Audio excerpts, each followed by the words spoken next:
Let me offer you a truth that may unravel everything you think you know. Reality isn't real. At least not in the way you've been taught. What you call reality is actually a dream, a projection, a mirror. Not neutral, not objective, but deeply personal, deeply tailored, deeply symbolic.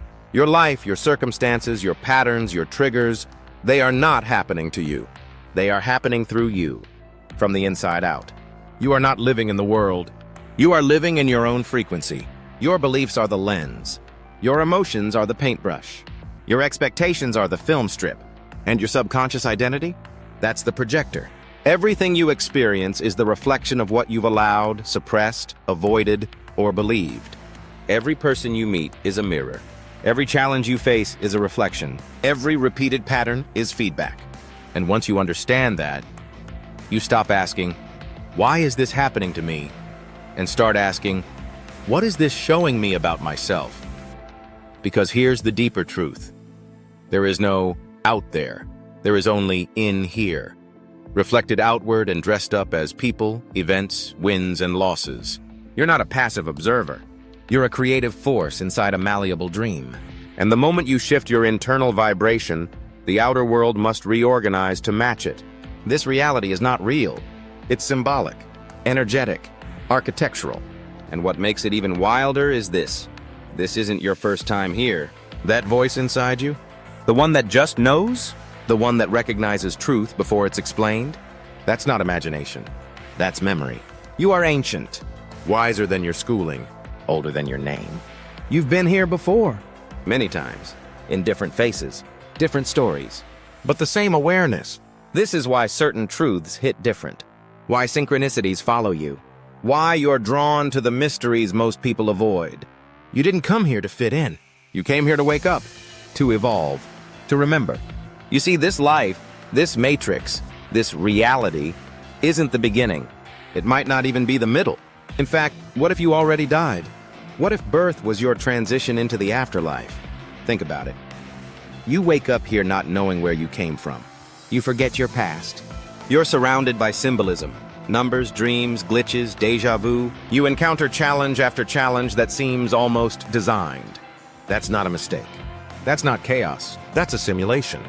A soul school. A place where you're not punished, but tested. Not broken, but blindfolded. And every trigger, every heartbreak, every repetition is just another opportunity to reclaim your memory, one piece at a time. Your fear? Taught. Your limits? Installed. But your knowing? Your power? That's eternal. You don't need to find yourself. You need to remember who you've always been. You're not just a body. You're not your thoughts. You're not your wounds. You're not your name. You are the awareness behind it all. The dreamer of the dream. And the reason life has felt so off is because you forgot you were dreaming. You've been reacting to shadows, trying to fix mirrors, fighting the reflection instead of remembering the source. But here's the awakening. You don't need to fix the dream. You need to wake up inside of it. Once you realize this, once you remember you are the dreamer, everything changes. Because dreamers don't chase reflections. They rewrite the code. They don't force reality. They bend it. But here's the part that most people skip over. Before you can bend the dream, you must know the dreamer.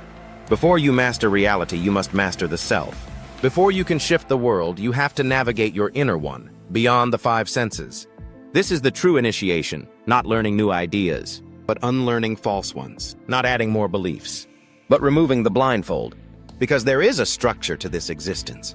Laws, patterns, rhythms. A divine architecture built into the fabric of everything. But these laws don't obey your desires. They respond to your alignment. They reflect your energy. They multiply your frequency. So if you're out of alignment within, the external will always feel heavy, chaotic, disconnected. But the moment you begin the real work, the internal work, everything begins to shift. This is what the ancients knew. This is what modern society has hidden. That the most advanced knowledge in the universe is self-knowledge. So if you've been searching, chasing, spinning in circles, pause, not to escape the dream, but to awaken inside it. Study your patterns, observe your thoughts, learn your emotional cycles, decode your triggers, master your energy, remember your divinity. Because this world doesn't need more performers, it needs rememberers. And when you remember who you are, the dream changes shape. Because the mirror finally has something real to reflect. If this video cracked something open inside you, that's not coincidence. That's remembrance. This is what we do at the UAKU, the Universal Academy of Knowledge and Understanding. We don't just chase answers. We dismantle illusions. We don't run from the dream. We wake up inside it. And we don't just survive the matrix. We study the source code, master the self, and move like divine intelligence in human form. If you're ready to go deeper, there are tools waiting for you in the description, crafted to guide your next level of awareness. Until then, study yourself, reclaim your memory, and reshape the dream from the inside out.